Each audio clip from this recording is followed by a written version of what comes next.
Doctor Bhim Singh.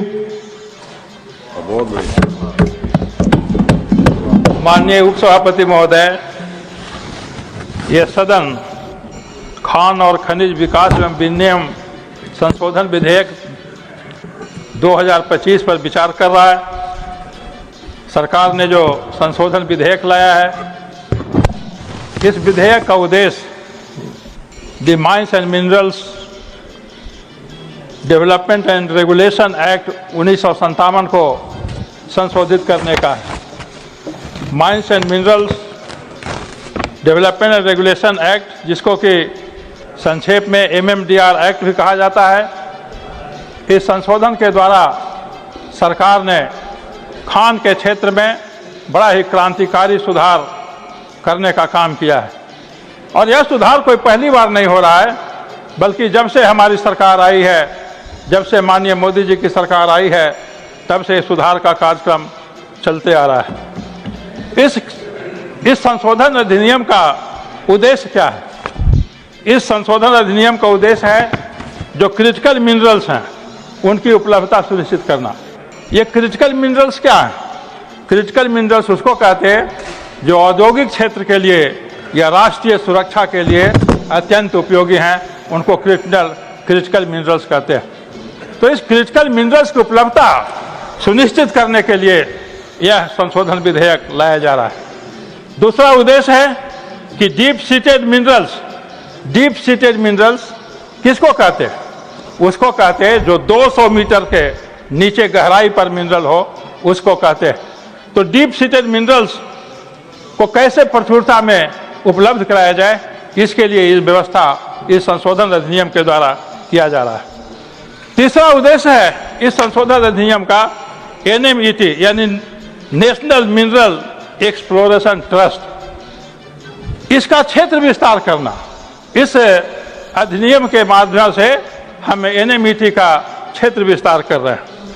महोदय, जब खान विभाग का चर्चा हो, जब कोयला खान से निकलता है, तो हमें बरबस याद आता है UPA सरकार की वो सरकार जो 2004 से 2009 के बीच में चल रही थी।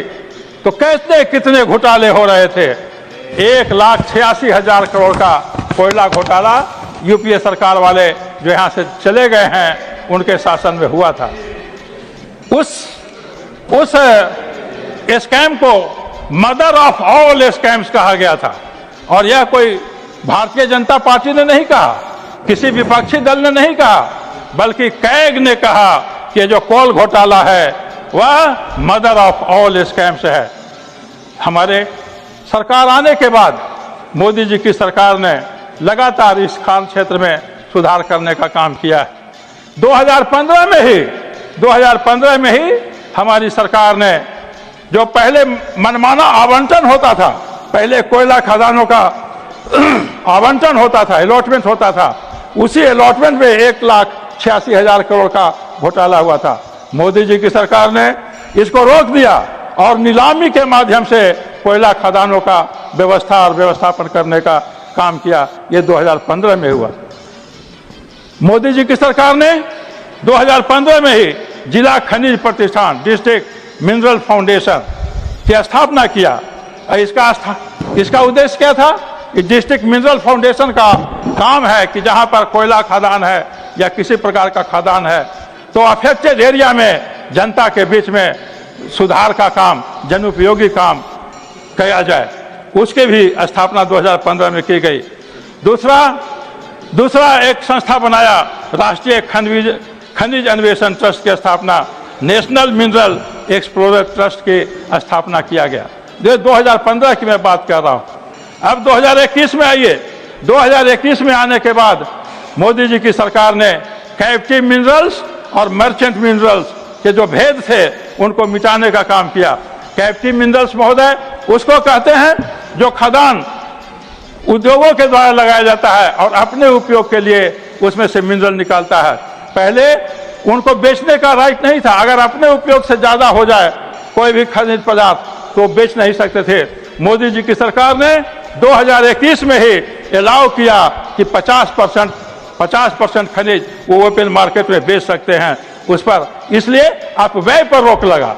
अब मान गए निकाल लिया और रखा हुआ है, क्योंकि बेचने का अधिकार नहीं था तो अपव्यय होता था, उससे पर्यावरण को भी क्षति पहुंचती थी।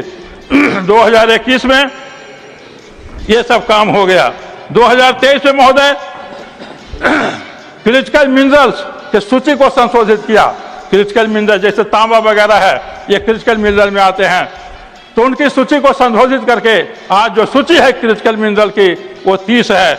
इस 30 का जो संख्या है मोदी जी की सरकार ने लाया है। यह विधेयक उसी सुधार की तरक्की, उसी सुधार की तार्किक परिणति है, वो उसी सुधार के क्रम में यह भी सुधार लाया जा रहा है।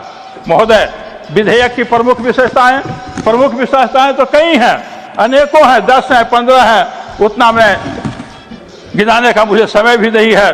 तो महोदय, उसकी प्रमुख विशेषताएं हैं। पहला, राष्ट्रीय खनिज अन्वेषण ट्रस्ट यानी नेशनल मिनरल एक्सप्लोरेशन ट्रस्ट, इसका दायरा बढ़ाया जा रहा है, और इसको पुनर्नामित भी किया जा रहा है। इसका अब नाम होगा national mineral exploration development trust, यानी अन्वेषण के साथ साथ विकास पर भी यह ट्रस्ट जो है सो ध्यान देगा।